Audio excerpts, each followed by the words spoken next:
Now, 5 a.m. on WKYT this morning, friends and family will gather today to remember two people who were killed in a crash over the weekend. More on the Montgomery County crash victims well known in the community just ahead. One person is dead this morning after she and two others were shot in a Louisville neighborhood. We'll have the latest on that coming up. And thousands of kids across central Kentucky head back to school today. What you need to know on this first day of school ahead on WKYT this morning.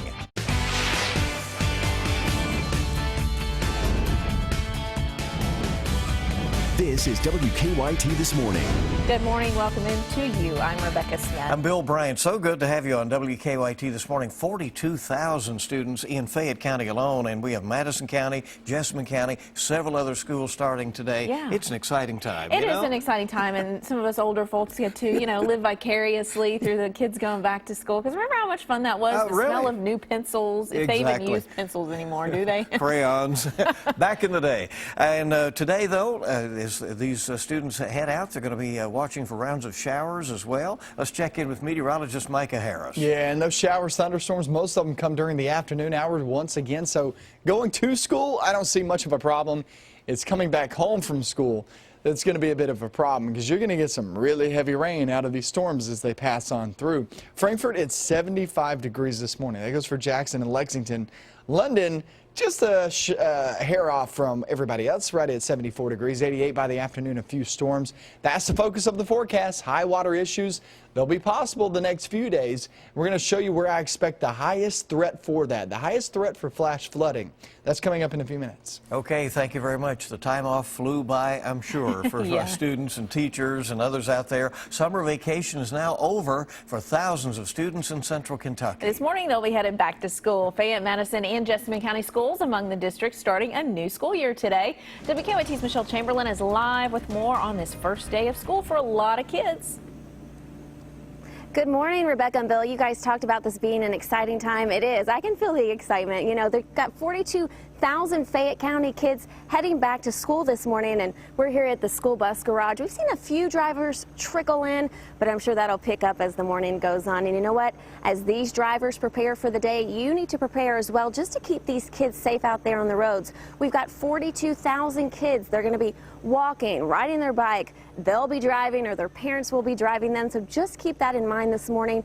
Police are asking to use common sense, no texting while driving. And if you have to be on the phone, you need to be hands-free. Also remember to come to a complete stop at stop signs. You never know, and you have to be careful, because they're saying, you can get a Class B misdemeanor if you pass a school bus while it is loading or unloading children. So keep that in mind. And like I said, sounds like common sense, but it's important information to remember this morning with so many precious kids out there on the road in Fayette County. The police would also like to tell parents to remind your kids to not take shortcuts if they're walking to school. Use sidewalks, walk with friends if possible. Also remind your kids to go home straight after school. And there's a bit of added excitement here in the county. We've got 2 new elementary schools opening up today. We'll have more on that at 5:30.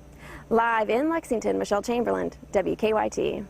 All right, fun time of year. Yeah. We thank you. Get into a good habit. Watch us every morning. We'll, throughout the year, keep you informed on what's going on with weather and news and all of that. Absolutely, absolutely. Yeah. Well, one woman is dead, 2 others are injured after a shooting outside a birthday party in Louisville. It happened just before 10 o'clock last night in the city's Parkland neighborhood, and WKYT's Caitlin Sentner is at our live desk with the details on that shooting. Caitlin? Good morning, Bill. This morning we've learned a female victim has died after multiple were shot in a Louisville neighborhood late last night. There's still a lot we don't know this morning, and we're left with many questions, including what led up to shots fired. Here's what we do know. The shooting happened in the 2600 block of Kentucky Street shortly after 10 o'clock Tuesday night. Originally, police said 4 people had been shot. However, that's not the case. One woman thought she had been shot. Instead, police say she suffered a different injury. Neighbors said they'd heard at least 10 gunshots. The Louisville Metropolitan Police Department shut down several streets to rush victims to University Hospital. Again, 1 person has died following that shooting.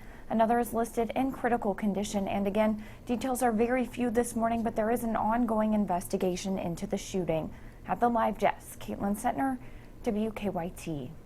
Caitlin, thank you. State police in Mercer County say they're investigating a threat against the Bergen Police Department. Police say the city received a piece of mail yesterday that claimed a police officer would be injured if he did not stop doing his job.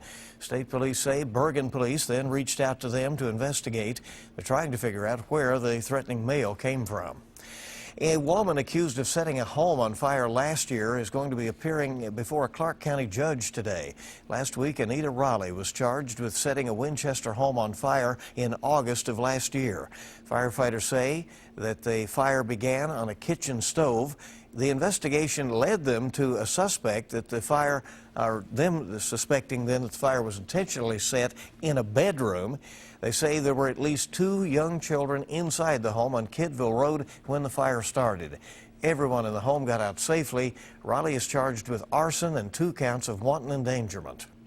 Community members are mourning the deaths of a well-known Montgomery County businessman and his daughter who died in a crash. Police say 77-year-old Frank Fortune's truck hit a tractor trailer on Interstate 64 near Mount Sterling Sunday.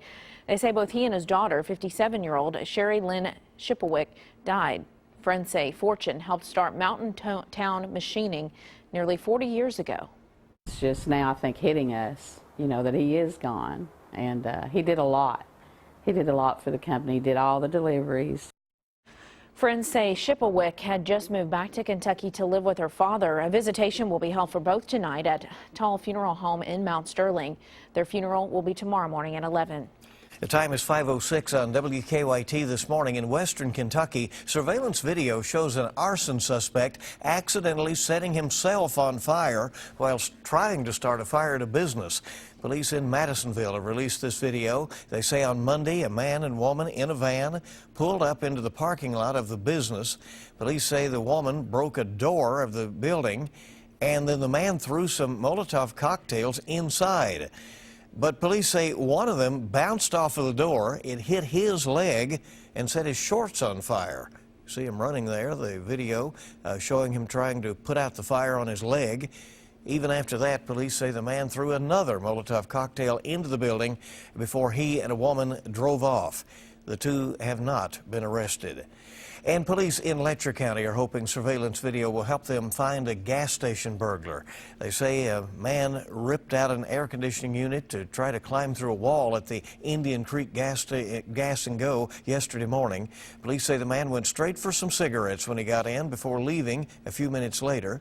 They think he stole around $400 worth of cigarettes. The gas station's owner says he's only owned this business for a few months.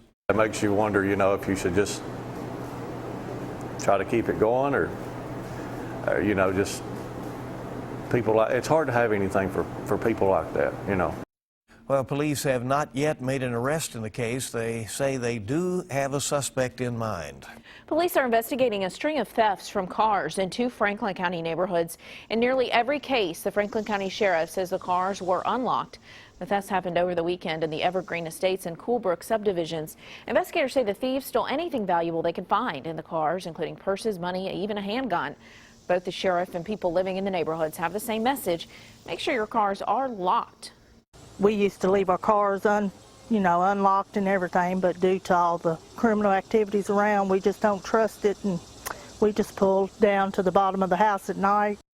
The sheriff thinks juveniles are behind the thefts. His office is working with Frankfort Police to see if any other theft cases are connected. Today, several local employers will be looking to fill open positions at the JobNewsUSA.com job fair. That fair starts at 10 o'clock this morning and lasts until 2. It's being held at the Clarion Hotel off Newtown Pike. Fair spokespeople say hundreds of positions will be available. Opportunities will range from entry-level to management in a wide variety of industries. Admission and parking for the job fair are free. Attendees are encouraged to dress professionally, to bring plenty of resumes, and be ready to be interviewed right on the spot. So some opportunities for some folks looks like there. it. WKYT this morning is just getting started. Great to have you with us Wednesday morning, first day of school for many. Yeah, police may be best known for protecting people from crime, but this week in Oklahoma, a group of officers saved the day for a 3-year-old. That story coming up this morning. We have the rain north of the river moving north. That's not to worry about. What's to worry about is later on this afternoon with those hit and miss thunderstorms with the heavy rain. Are we looking at a flash flooding concern? I'll have that coming up next. Now, your zone-by-zone forecast with meteorologist Micah Harris. Oh, we have the showers and thunderstorms just to the north of us, north of the river, and those are moving northbound, so that's not going to affect us. What's going to affect us is what pops up later on this afternoon off into the evening hours. And look, we're going to have some very heavy rain once again for today. Here's a look across the region going throughout the next several hours. We get into your afternoon. Obviously, the afternoon you get the heating going on, and that sparks up some of these showers and thunderstorms. Best chance of rain still remains central, north, and western zones. That's the best bet yesterday, and that's the best chance for today. Southeastern zones, again, will not get the brunt of it. The brunt of it stays just to the west of you, but that does not mean you don't have a rain chance. Remember, these are scattered out and about, so that's just the way it's going to be the next few days. A low pressure system down toward the Gulf of Mexico continues to churn, continues to bring tremendous amounts of rain to the Gulf of Mexico area, so Louisiana, Alabama, Mississippi, and back toward Florida. Now, what's happening here is the wraparound moisture, or actually the actual churning of the winds around these low pressure systems, go counterclockwise. So what's happening is it's grabbing all that moisture from the Gulf of Mexico and just streaming it northbound. And that's why we are seeing such heavy downpours and also that sticky feeling. Yesterday, we jumped 15 degrees for dew points yesterday. That's a big swing in 24 hours. And that's only because of that system to the south of us. Tropical pipeline right through here. And you can see obviously the brighter shades, that indicates the heavier rain, and there's your pipeline right through there. And this will be the area that I expect the best chance of actually seeing some flash flooding, anywhere from central, north, and western zones. That's your best bet. Now, this takes you through Monday, okay? Anywhere from 2 to 4 inches in those regions. You go down south and southeast, better likelihood of not seeing flash flooding. Even though you can still have one of those thunderstorms pop up over you, that's just the way it's going to go. The heaviest rain stays west. Lighter, not so much lighter rain, but slighter chances down toward the south and southeast. So if you're looking for rain, if you're not looking for rain, you got to go back west or you got to stay south and southeast. It all depends on where you are with that tropical moisture streaming on in. Either way, though, today through Friday, if you get really heavy rain, well, watch out for some ponding there on the roads. If you do not, it's going to be extremely sticky. I mean, it's very tropical outside. And then we hit Saturday, Sunday, off into Monday, guys. That's when the heaviest rain moves on in, and that will cause some problems. I have no doubt about it. That'll cause some problems there for the weekend off into early next week with some flash flooding. Got to be watching this very closely with this setup that's heading our direction. So it could be dangerous, that's for sure. And with all that's going on, with all the kids heading back to class, right. Yeah. So everybody be careful out there and be alert to the changing weather. 5:15 right now. Police officers came to the rescue for a little boy in Oklahoma by saving his birthday. It was Braden's 3rd birthday.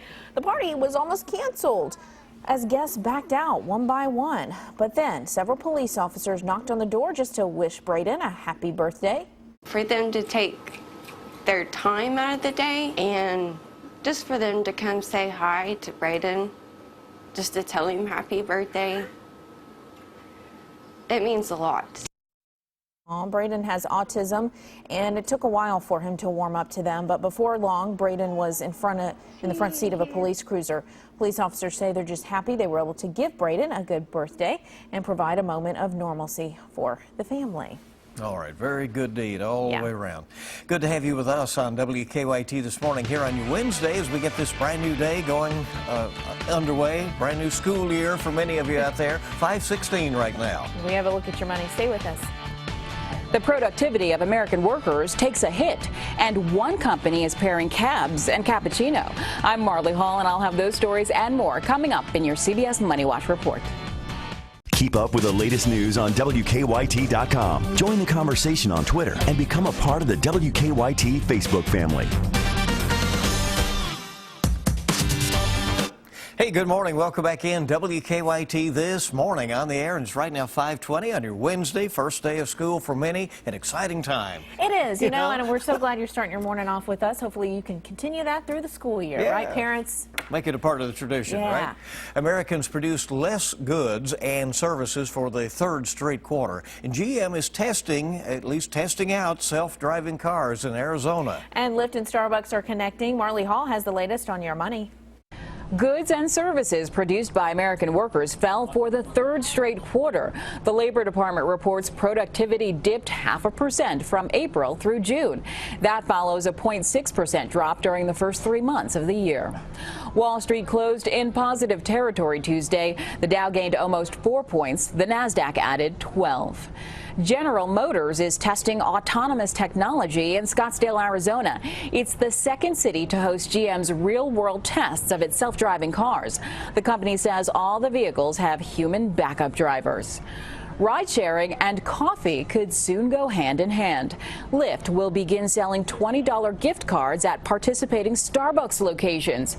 The cards come with a $5 Starbucks gift card as a free bonus.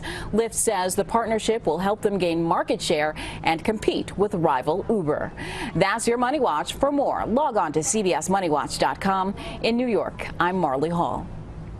Tech giant Apple has been granted 80 new patents, but at least one has some people scratching their heads. This is the patent in question. It's a steering device for large vehicles with pivot joints in them to help them turn, sort of like an accordion bus. According to the approved patent filing, it can be used in war situations. The original patent application was approved last year for a global defense company for military reasons. So why would Apple want that device? The company isn't saying, but some technologies like GPS were originally designed for the military before being adapted for civilian use. So we'll see someday. A little over my head, but hey, you know, whatever. We may be in one of these days. We'll see. Moving along like a caterpillar. 5:22 Wednesday morning on WKYT, and our top stories are on the way shortly. Sports is up next. Drew Barker has been accurate with his passes in preseason camp, and a UK basketball player is leaving the program to pursue track and field. That's next in sports.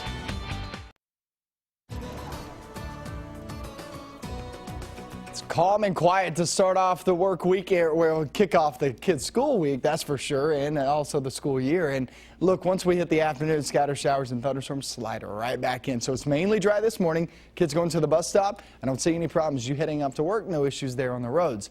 Now, toward noontime, there's a small chance of rain, but it really kicks up once again. Like we saw this afternoon or yesterday afternoon, we're going to see this afternoon at 88 degrees. And the thunderstorms could have some heavy downpours as well. Let's check out sports, see what's going on.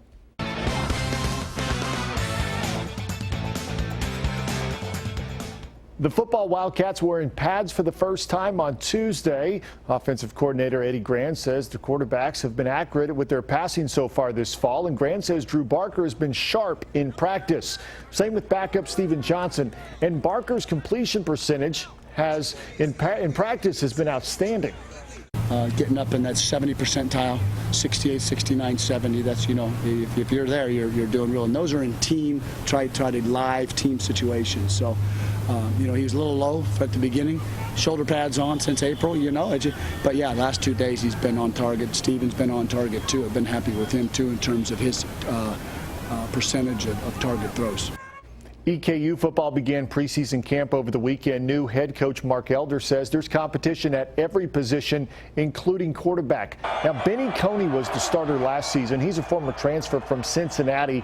Last year he threw for 2,471 yards, the second highest single season total in EKU history. And then there's Missouri transfer Matty Mock, who joined the team this summer. Mock was dismissed from Missouri, and he's looking for a fresh start in Richmond. One great thing is that they've both led offenses. They've both been out there and won games and been successful, and so they're not walking into a huddle on the sideline and this is the first time that I've had everybody looking at me and I have to have all the answers, or everybody's looking at me and I'm in a leadership role, and that's a little bit tough. They're not freshmen. They're not young guys. They've been through that. Certainly a difficult decision there. Meanwhile, UK's EJ Floreal is leaving the UK basketball program, trading in his sneakers for a pair of track shoes. Floreal, who last ran track at Dunbar High School, is the son of UK track and field coach Edric Floreal, and he'll join the UK track team after 2 seasons playing round ball. Floreal will have 2 years of eligibility. And that'll do it for your morning sports. Have a great Wednesday.